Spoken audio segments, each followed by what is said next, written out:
រម្មណ៍ក្នុងបេះដូងកំពុងតែចងចាំរឿងតែមួយទុំបាយគ្នាយូរហើយក៏នៅតែចាំមិនភ្លេចព្យាយាមឈុំរំលឹងតែអារម្មណ៍នៅនឹងគេជានិញស្អំគេបានយ៉ាងមិញបើចិនស្រឡាញ់នៅមានជីវិតចង់ទៅជួមគ្រូពេទ្យរកថ្នាំមកលេបហើយចេញស្អប់គេពេទ្យក៏ជួយមិនបានដែរព្រោះមីងជារោគអារម្មណ៍ក្នុងចិត្តម៉ោងគេគេងឡើងស្ងាត់បែរខ្លាយជាម៉ោងខ្ញុំអង្គុយគិនហេតុអ្វីចូលមកក្នុងជីវិតខ្ញុំគ្រាន់មកកំសាន្តលេងនាងមិនដឹងថាពេលនឹងខ្ញុំឈឺចាំយ៉ាប់យ៉ឺនប៉ុណ្ណាត្រូវរ៉ាប់រងអារម្មណ៍ឯកាតែម្នាក់ឯង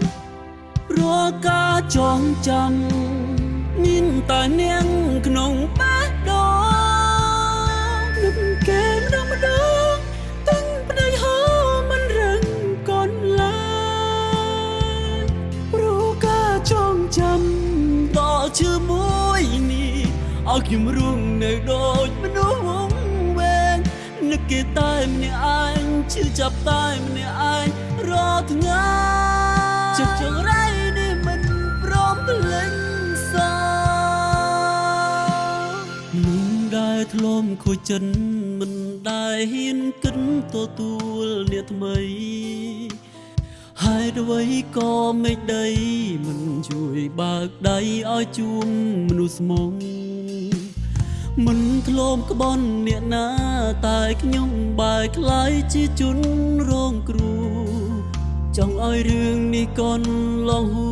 ហើយឈុំនៅចងចាំគេនាងមិនដឹងថាពេលនឹងខ្ញុំឈឺចាំយ៉ាប់យ៉ឺនប៉ុណ្ណាត្រូវរ៉ាប់រងអារម្មណ៍ឯកាតែម្នាក់ឯ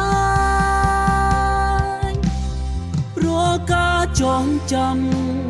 មានតែនាងក្នុងបេះដូងនឹកគេម្ដងតាំងប្តីហោមិនរឹងកូនឡើយព្រោះការចងចាំដល់ឈឺមួយនេះឲ្យខ្ញុំរងនៅដូចមនុស្សវង្វេង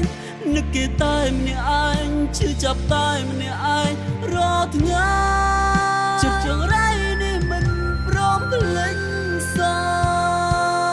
រាល់ការចងចាំមានតែនាងក្នុងបេះដូងនឹកគេម្ដងតាំងប្តីហោមិនរឹងកូនឡើយព្រោះការចងចាំដល់ឈឺមួយនេះឲ្យខ្ញុំរងនៅដូចមនុស្សវង្វេងនឹកគេតែម្នាក់ឯងឈឺចាប់តែម្នាក់ឯងរាល់ថ្ងៃចិត្តចង្រៃនេះមិនព្រមភ្លេចសោ